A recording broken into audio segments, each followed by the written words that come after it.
Ta parole est une lampe à mes pieds, une lumière sur mon sentier. Psaume 119, verset 105. La méditation.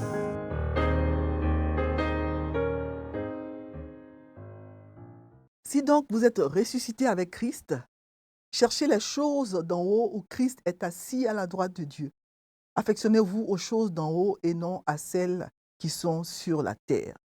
C'est par ces paroles tirées de l'épître de Paul aux Colossiens, chapitre 3, les versets 1 à 2, que je vous souhaite la bienvenue à l'émission quotidienne La Méditation sur Espérance TV, la télévision de l'Église méthodiste de Côte d'Ivoire.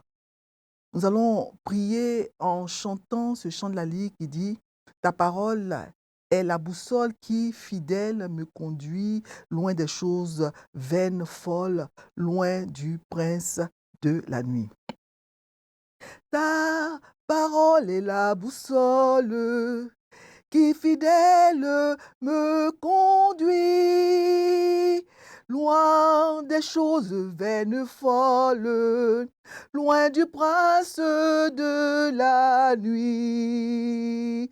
Dans la lutte qu'il me livre, j'ai recours encore au livre, ferme glaive des vainqueurs, qui fait fuir le tentateur. Nous prions, Seigneur.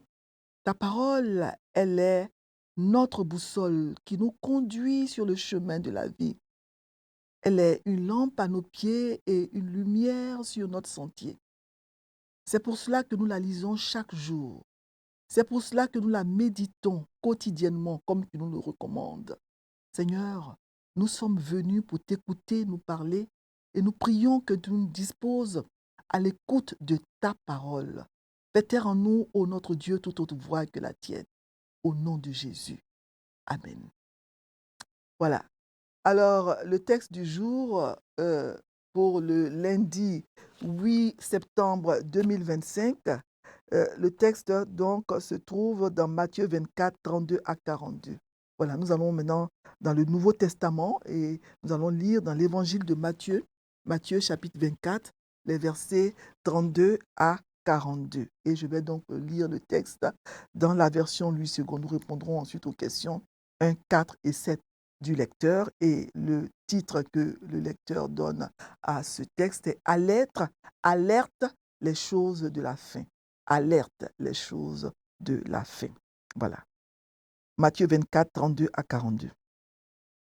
Instruisez-vous par une comparaison tirée du figuier. Dès que ses branches deviennent tendres et que les feuilles poussent, vous savez que l'été est proche. De même, quand vous verrez toutes ces choses, sachez que le Fils de l'homme est proche à la porte. Je vous le dis en vérité, cette génération ne passera point que tout cela arrive. Le ciel et la terre passeront, mais mes paroles ne passeront point. Verset 36. Pour ce qui est du jour et de l'heure, personne ne le sait, ni les anges des cieux, ni le Fils, mais le Père seul. Ce qui arriva du temps de Noé arrivera de même à l'avènement du Fils de l'homme. Car dans les jours qui précédèrent le déluge, les hommes mangeaient et buvaient, ils se mariaient et mariaient leurs enfants, jusqu'au jour où Noé entra dans l'arche. Verset 39. Et ils ne se doutèrent de rien, jusqu'à ce que le déluge vienne et les emporte tous. Il en sera de même à l'avènement du Fils de l'homme. Alors, de deux hommes qui seront dans un champ, l'un sera pris et l'autre laissé. De deux femmes qui moudront à la meule, l'une sera prise et l'autre laissée. Verset 42. Veillez donc, puisque vous ne savez quel jour votre Seigneur viendra. Veillez donc, puisque vous ne savez quel jour votre Seigneur viendra. Amen.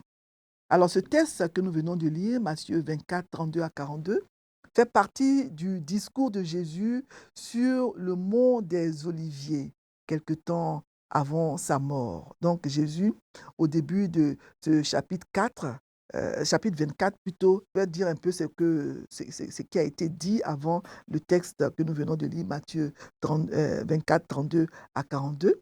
Donc, dans les versets 1 à 2 du chapitre 24, Jésus a prédit la destruction du temple de Jérusalem. Et cette prédiction de Jésus a soulevé une question de la part des disciples au verset 3.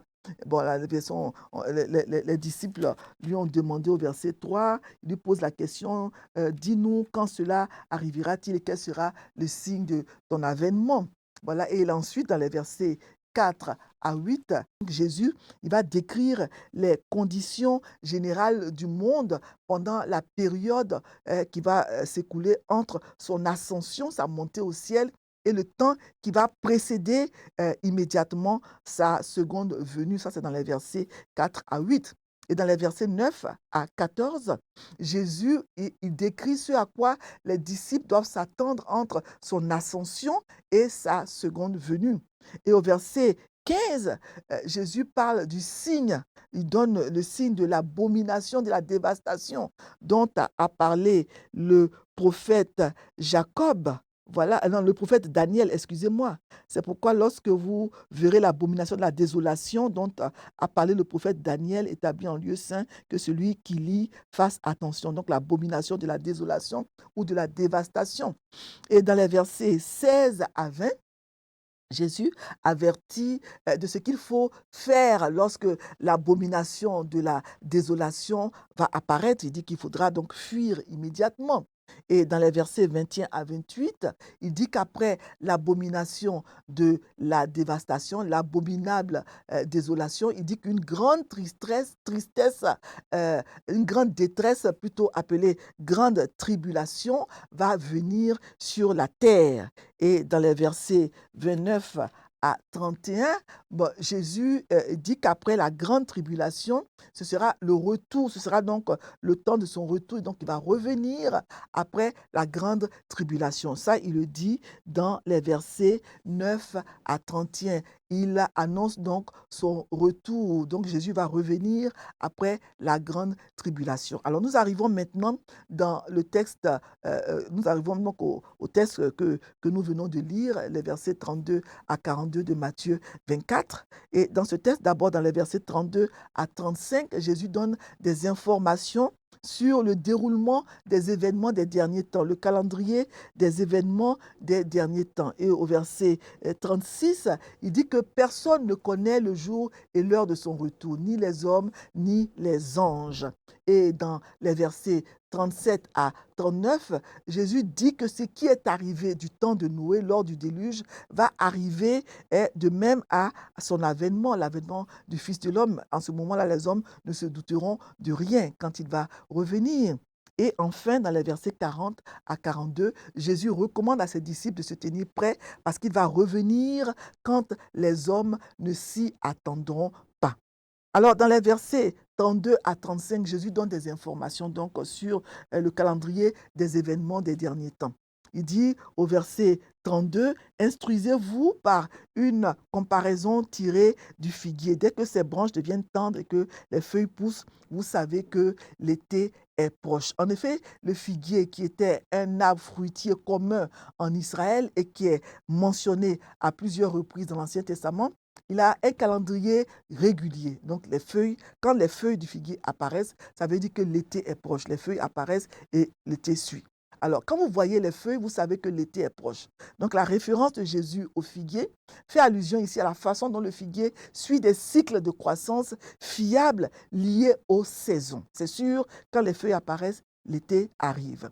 Voilà. Donc, cela est particulièrement évident quand on compare ce passage à celui de Luc 21, où il le dit clairement. Luc 21, les versets 29 à 31. Je vais vous lire ça rapidement, ces trois versets-là. Luc 21, 29 à 31.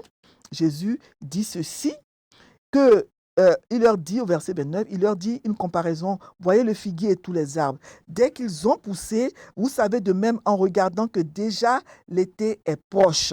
De même, quand vous verrez ces choses arriver, sachez que le royaume de Dieu est proche. Voilà.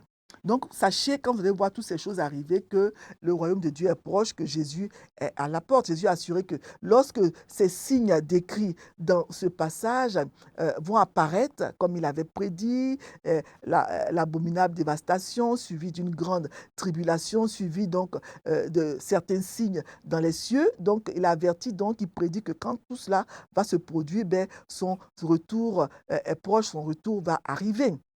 On sait que quand un figuier bourgeonne, comme je l'ai dit tout à l'heure, là, il y a un résultat qui est inévitable, c'est que l'été va arriver, l'été est proche et les fruits arrivent. Voilà, donc de la même manière, quand ces signes vont apparaître, ben, la revenue de Jésus en gloire dans ce monde va suivre inévitablement. Donc, Jésus assure donc que les souffrances de la grande tribulation, elles ne vont pas continuer indéfiniment. Elles vont donc avoir une fin. Donc, Jésus, dans ce chapitre 24 de Matthieu qui parle des derniers temps, il donne donc un aperçu important des événements de la fin des temps. Il dit qu'il y aura des catastrophes, il y aura des persécutions, mais celles-ci ne seront pas en elles-mêmes le signe de la fin. Donc, il y aura un signe majeur qu'il a appelé l'abominable dévastation ou l'abomination de la désolation. Donc, à la suite donc, de cette désolation, va en venir la grande tribulation et puis toutes sortes de perturbations cosmiques. Alors, ensuite, au point culminant de tout ça, au moment où on ne s'y attendra pas du tout, Jésus-Christ va revenir dans la gloire sur la terre. Il dit, je vous le dis en vérité, cette génération ne passera pas avant que tout cela n'arrive. Donc cette déclaration de Jésus, c'est une des raisons majeures pour laquelle beaucoup ont pensé que tous ou une bonne partie des événements allaient donc une bonne partie plutôt des événements prédits par Jésus allaient s'accomplir en l'an 70 après Jésus-Christ, soit environ 40 ans après que Jésus eut prononcé ces paroles. Voilà. Donc, pendant que les gens qui étaient là quand il prononçait ces paroles étaient encore en vie, donc ils pensaient que c'était de leur vivant que tout cela allait arriver et que Jésus allait revenir. Pourtant, comme nous l'avons soutenu précédemment, affirmer cela, ça revient donc à aller beaucoup trop loin dans l'interprétation de ce qu'est l'abominable dévastation, la grande tribulation, les signes cosmiques qui vont précéder la venue du Fils de l'homme. Il y a une interprétation spirituelle plus profonde à tout cela, une interprétation spirituelle plus profonde à tous ces signes dans laquelle je ne vais pas m'engager dans le cadre de cette méditation pour expliquer ce que c'est que l'abomination de la dévastation, la grande tribulation, etc. Je ne vais pas m'engager là-dedans dans le cadre de cette méditation. Parce que quand Jésus parlait de la génération qui n'allait pas passer avant que tout cela n'arrive, donc la génération dont Jésus parlait ici ne pouvait pas être la génération des disciples, puisque ces disciples n'ont pas vu Jésus revenir dans la gloire, comme cela est décrit dans Matthieu 24. Voilà. Donc, c'est sans aucun doute la génération qui voit ces signes. C'est de cette génération-là que Jésus parle. Mais quelle est cette génération? Voilà. Ce qui est sûr, c'est que ces événements et le retour de Jésus, ils vont se produire certainement, à coup sûr. Jésus reviendra certainement. Il y a eu plusieurs interprétations à ces paroles de Jésus de Matthieu 24, dans le verset 34 de Matthieu 24. Beaucoup de gens ont interprété ces paroles de différentes manières. Ces paroles, je vous le dis en vérité, cette génération ne passera point que tout cela n'arrive. Mais ce qu'il faut retenir, c'est le verset 35. Le ciel et la terre passeront, mais mes paroles ne passeront point. Tout ce qui est sur cette terre, tout passera. Cette terre, tout ce qu'elle contient, tout ce qui l'habite. Mais la parole de Dieu, elle, subsiste éternellement. Voilà, le ciel et la terre passeront, mais mes paroles ne passeront point. Voilà. Et Jésus dit ici quelque chose d'important au verset 36. Il dit que nul ne connaît le jour et l'heure de son retour, ni les hommes, ni les anges. Donc ici, Jésus revient à la question originelle des disciples au verset 3, qui lui ont demandé, dis-nous quand cela arrivera-t-il? C'est ce que les disciples lui ont posé comme question. Quel sera le signe de ton retour? Donc la réponse de Jésus est quelque peu inattendue. Il dit donc Personne ne connaît le jour ni l'heure. Plusieurs calculs, prophéties, prédictions concernant le calendrier prophétique ont été faits. Les gens ont essayé de calculer un peu à quel moment Jésus allait revenir, mais tous ces calculs se sont révélés faux. Jésus a affirmé que cette connaissance était réservée à son Père seul. Si Jésus lui-même, au moins, pendant qu'il était dans ce corps de chair, pendant son ministère terrestre, ne connaissait pas le jour et l'heure de son retour, cela signifie donc la folie de toutes ces personnes qui font ces prédictions, ces prophéties concernant le calendrier prophétique du retour de Jésus. Malheureusement, beaucoup de gens croient à ces fausses prédictions. Nul ne sait ni le jour ni l'heure. Et dans les versets 37 à 39, Jésus dit que ce qui arriva au temps de Noé va arriver à l'avènement du Fils de l'homme. Ce qui est arrivé à l'époque de Noé, dont on peut lire l'histoire dans Genèse 6, pendant le déluge, cela arrivera donc à l'avènement du Fils de l'homme. Jésus a expliqué ce qu'il voulait dire par à l'époque de Noé. Cela signifie donc qu'à cette époque-là, la vie était centrée sur les choses normales. Tout semblait normal. Rien n'annonçait vraiment la survenue d'un déluge. Voilà, les hommes mangeaient, les gens buvaient, ils se mariaient, ils mariaient leurs enfants. En d'autres termes, la vie était normale, quoi. Et c'est ce qui va se passer à l'avènement du Fils de l'homme. La vie sera comme d'habitude. La vie sera donc normale dans un certain sens. Et Jésus va revenir au moment où on ne s'y attend pas, comme un voleur dans la nuit. Nous devons également nous rappeler que les jours de Noé étaient également des jours marqués par la violence, l'oppression démoniaque. On disait que sur la terre, le péché était répandu. Et c'est ce qui se passe actuellement. Voilà. Donc, aujourd'hui, la terre est remplie de péchés, de corruption, etc. Et Jésus dit donc qu'il va venir, les choses vont se passer comme cela s'est passé au temps de Noé, à un moment où on ne s'y attend pas du tout. On peut relire donc, comme je l'ai dit, l'histoire de Noé, l'histoire du déluge dans Genèse chapitre 6. Voilà. Donc les gens ne se sont doutés de rien, jusqu'à ce que le déluge vienne et les emporte tous. Ceux du temps de Noé, ils avaient été avertis que le déluge allait arriver, mais ils n'ont pas cru. Mais le déluge a fini par arriver. Voilà. Donc, pour ceux qui avaient ignoré ces avertissements, cela est arrivé soudainement, de manière inattendue. De cette même manière, le Seigneur nous avertit encore aujourd'hui. Même si les choses semblent normales, il nous dit qu'il va revenir. Il ne faut pas qu'on se laisse surprendre. Parce que quand le Seigneur prédit quelque chose, cela se produit toujours. Et dans les versets 40 à 42, Jésus recommande à ses disciples de se tenir prêts. Voilà. Il leur dit de se tenir prêts parce qu'il va revenir quand les hommes ne s'y attendront pas. Alors, de deux hommes qui seront dans un champ, l'un sera pris, l'autre tué. Deux femmes qui seront en train de moudre à la meule, l'une sera prise, l'autre laissée. Ce sont des personnes qui seront en train de vaquer aux mêmes activités. Mais ce qui fera la différence sera leur foi. Les deux seront certainement en train de travailler dans un champ. Mais l'autre aura cru, l'autre n'aura pas cru. L'un aura cru, l'autre n'aura pas cru. Voilà. Et c'est ça qui va faire la différence. Ce qui fait que celui qui aura cru sera enlevé et l'autre sera laissé. Voilà. Donc Jésus parle ici de l'enlèvement. Il signale donc qu'il y aura donc plusieurs curieuses disparitions. Voilà. Et les gens ne vont rien comprendre. On sera tous réunis dans une même salle. Et ceux qui auront cru, ceux qui auront eu la foi, seront enlevés et les autres seront laissés. Alors il faut rester vigilant. Restez donc vigilant.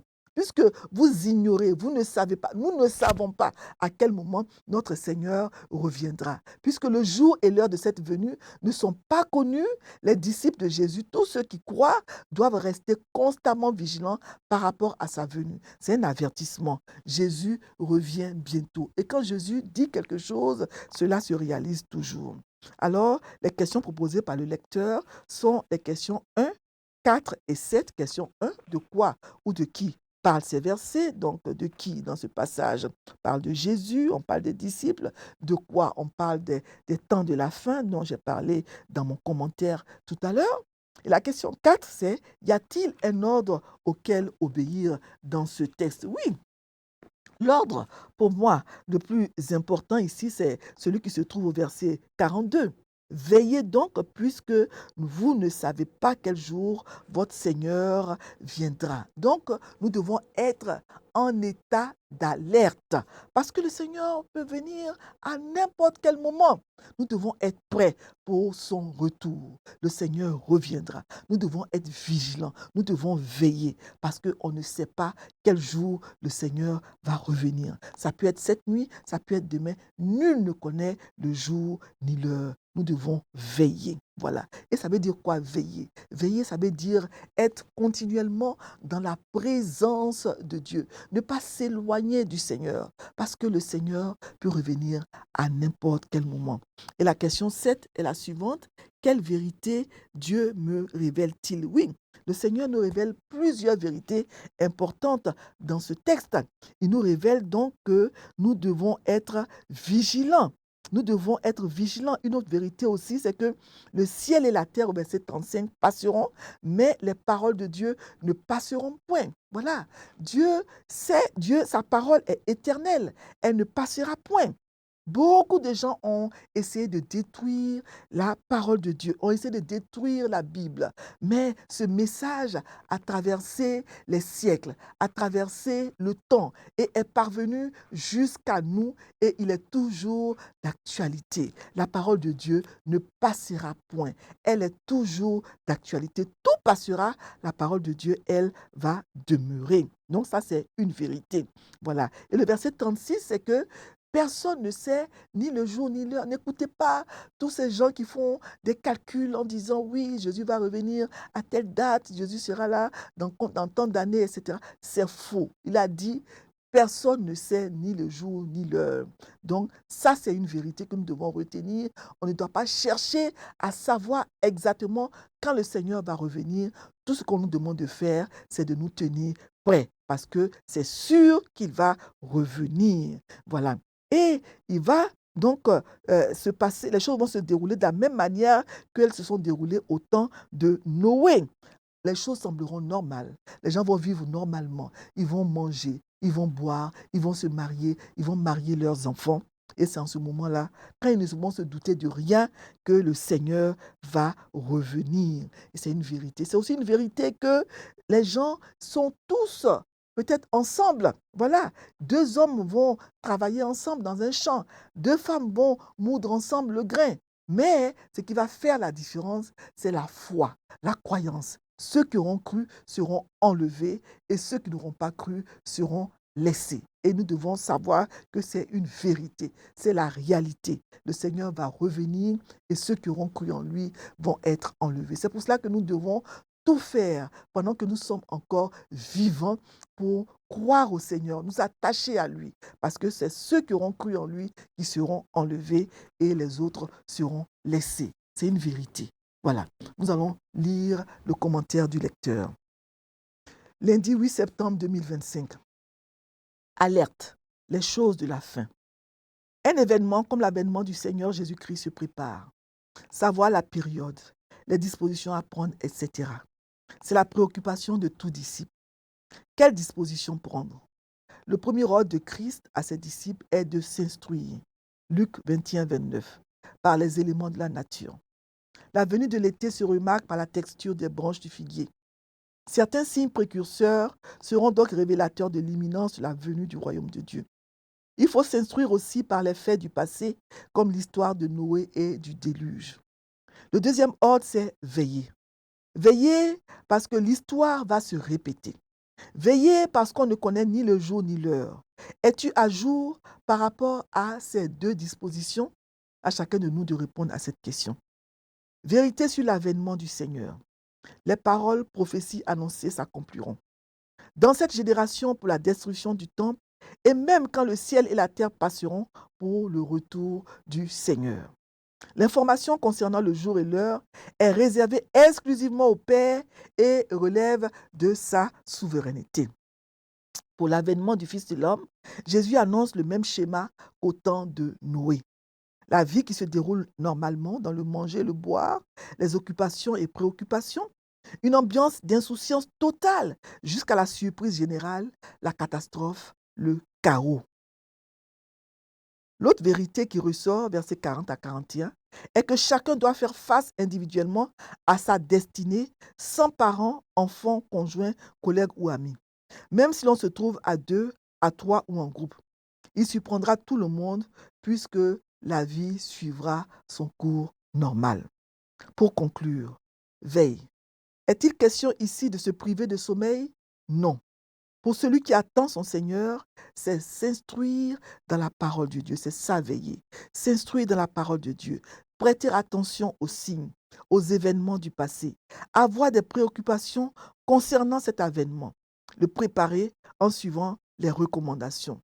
Ne pas se laisser surprendre et se souvenir qu'il s'agit bien d'un événement qui me concerne. Veillez donc, puisque vous ne savez ni le jour ni l'heure du retour du Seigneur. Vous ne savez pas quel jour votre Seigneur viendra. Amen. Nous allons prier. Seigneur, merci pour tous ces enseignements, ces avertissements que tu nous donnes dans le texte que nous venons de lire.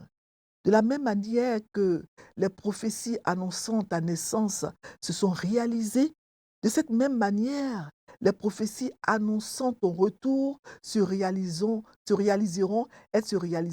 certainement. Parce que quand tu prophétises, quand tu prédis quelque chose, cela arrive toujours. Seigneur, nous voulons obéir à cet ordre, veiller, nous tenir en état d'alerte parce que tu peux revenir à n'importe quel moment, tu reviendras certainement. Béni sois-tu pour ta parole. Permets qu'elle nous fasse du bien, qu'elle fasse du bien à tous ceux qui nous suivent sur Espérance TV et sur tous les réseaux sociaux. C'est au nom de Jésus que j'ai prié. Amen. Voilà. Veillez donc, puisque vous ne savez pas quel jour votre Seigneur viendra. C'est avec ces paroles que je vous salue. Shalom. Ta parole est une lampe à mes pieds, une lumière sur mon sentier. Psaume 119, verset 105. La méditation.